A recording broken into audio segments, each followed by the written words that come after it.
जय श्री कृष्णा ठाकुर जी के भक्तों, कैसे हैं आप सभी। आशा करती हूँ आप सभी बहुत अच्छे होंगे। Welcome to my YouTube channel Janaki Vallabh Sitaram.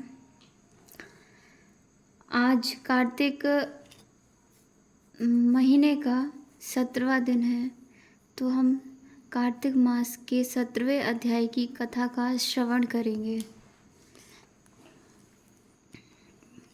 सूत जी कहने लगे कि अब सब व्रतों में उत्तम व्रत और मोक्ष को देने वाले एकादशी के व्रत का महात्म्य सुनो।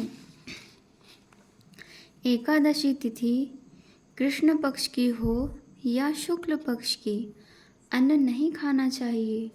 जो एकादशी को अन्न खाता है वह पापों का भक्षण करता है। एकादशी का व्रत माता के समान उसकी रक्षा करता है। दशमी तथा द्वादशी को भी एक समय ही भोजन करना चाहिए।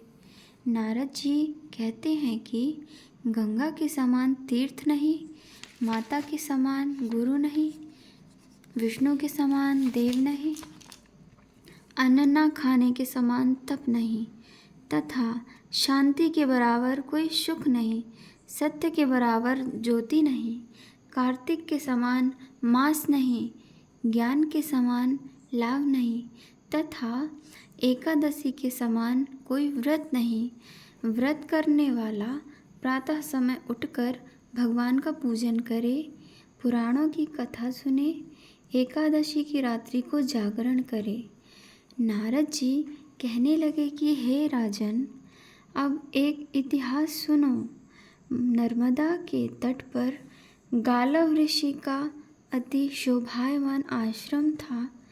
गालव का भद्रशील नाम का एक पुत्र था जो विष्णु का परम भक्त था। वह बालकों के साथ भगवान की मूर्ति बनाकर पूजन करता था। साथ ही बालकों को उपदेश दिया करता था कि वह भी भगवान का पूजन करें तथा एकादशी का व्रत रखें। बालक भी उसका उपदेश सुनकर वैसा ही किया करते थे। अपने पुत्र के चरित्र को देखकर एक समय उसके पिता गालव ऋषि ने उससे पूछा कि भद्रशील, तुम सदैव भगवान विष्णु की पूजा में ही लगे रहते हो, यह उपदेश तुमको किसने दिया। यह बात सुनकर भद्रशील कहने लगा कि पिताजी, मैं आपको अपने पूर्व जन्म का वृतांत सुनाता हूँ। पिछले जन्म में मेरा जन्म चंद्रवंश में हुआ था। धर्म कीर्ति मेरा नाम था। दत्तात्रेय जी से मैंने शिक्षा दीक्षा ग्रहण की। मैंने 1000 वर्ष तक राज्य किया। उस काल में मैंने अनेक धर्म तथा पाप के कर्म भी किए, परंतु देववश मैं बुरी संगत में पड़ गया और वेद मार्ग छोड़कर पाखंड मार्ग पर चल पड़ा। मेरे इन आचरणों को देखकर प्रजा भी पाप के कर्म करने लगी। इस प्रकार धर्मशास्त्रों के कथनानुसार प्रजा के पाप का भी छठा भाग मुझको भी मिलने लगा। एक दिन हम शिकार खेलने के लिए वन में गए, अतएव सारा दिन भूखे और प्यासे ही रहे। खाने को कुछ भी नहीं मिला। घूमते फिरते हम मार्ग भी भूल गए और शाम को नर्मदा नदी के किनारे पर पहुंच गए। उस दिन एकादशी का व्रत होने के कारण वहां पर एकत्रित अनेक वैष्णव भगवान का कीर्तन कर रहे थे। मैं भी भूखा और प्यासा रहकर रात भर वहीं पर पड़ा रहा, मगर प्रातःकाल होते ही भूख प्यास से दुखी हो मेरे प्राण निकल गए। उसी समय यमराज के दूत मुझको पापी समझकर मारते पीटते यमराज के पास ले गए। यमराज ने चित्रगुप्त से मेरे सब पाप और पुण्यों का लेखा मांगा। तब चित्रगुप्त ने विचार कर कहा कि यद्यपि यह बड़ा पापी है, परंतु इसने एकादशी का व्रत किया था, उसी से इसके प्राण निकल गए। इस कारण इसके समस्त पाप नष्ट हो गए हैं। यह सुनकर यमराज तत्काल अपने सिंहासन से उठकर खड़े हो गए और हाथ जोड़कर मुझसे बोले कि क्षमा करना, हमसे भूल हो गई। साथ ही मुझको नमस्कार भी किया। फिर अपने दूतों को धमकाकर कहने लगे, जो मनुष्य भगवान के नामों का जाप करता है उसको कभी हमारे पास मत लाओ। जिसने अनजाने में भी एकादशी का व्रत किया हो, तब भी उसके सब पाप नष्ट हो जाते हैं और उसको हमारे पास आने की आवश्यकता नहीं होती। इसके बाद यमराज ने मेरा पूजन किया और फिर मुझे सुंदर विमान में बिठाकर विष्णु लोक को भेज दिया।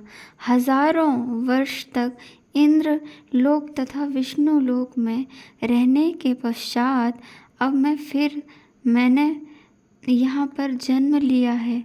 जो कोई इस कथा को पढ़ता है अथवा सुनता है, उसके सभी पाप नष्ट हो जाते हैं। इस तरह कार्तिक मास के 17वें अध्याय की कथा पूर्ण हुई। अब हम तुलसी चालीसा जी का पाठ श्रवण करेंगे। श्री तुलसी महारानी करूं विनय सिरनार, जो मम हो संकट विकट, दीजे मात नशार। नमो नमो तुलसी महारानी, महिमा अमित न जाए बखानी। दियो विष्णु तुमको सन्माना, जग में छायो श्रेयस महाना। विष्णु प्रिया जय जयति भवानी, तिहूँ लोक की हो सुखदानी। भगवत पूजा करे जो कोई, बिना तुम्हारे सफल ना होई। जिन घर तब नहीं होए निवासा, उस पर करहि विष्णु नहीं वासा। करे सदा जो तव नित सुमरन, तेह के काज होए सब पूरन। कार्तिक मास महात्म तुम्हारा, ताको जानत सब संसार।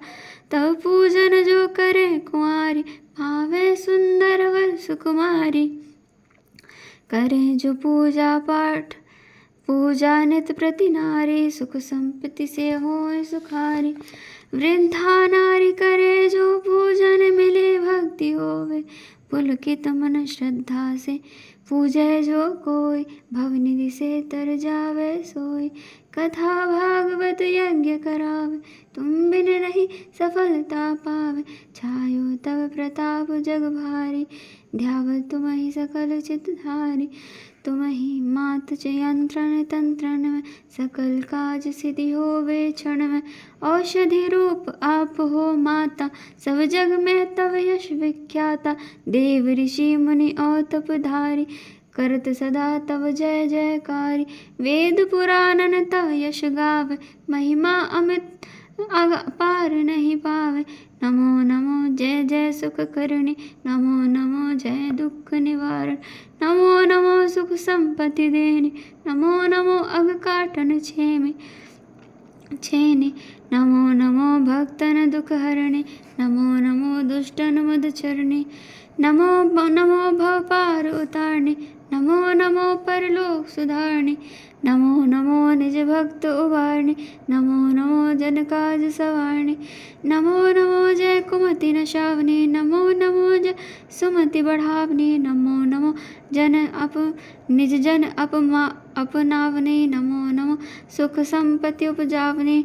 जयति जयति जय तुलसी माई, ध्याऊं तुमको शीश नवाई। निज जन जनि मोहे अपनाओ, निज जन जानि मोहि अपनाओ। बिगड़े कारज आप बनाओ, करूँ विनय मैं मात तुम्हारी, पूर्ण आशा करूँ हमारी। शरण चरण कर जोरी मनाऊँ, निश दिन तेरे ही गुण गाऊँ। करहूँ मात अब मोह पर दास,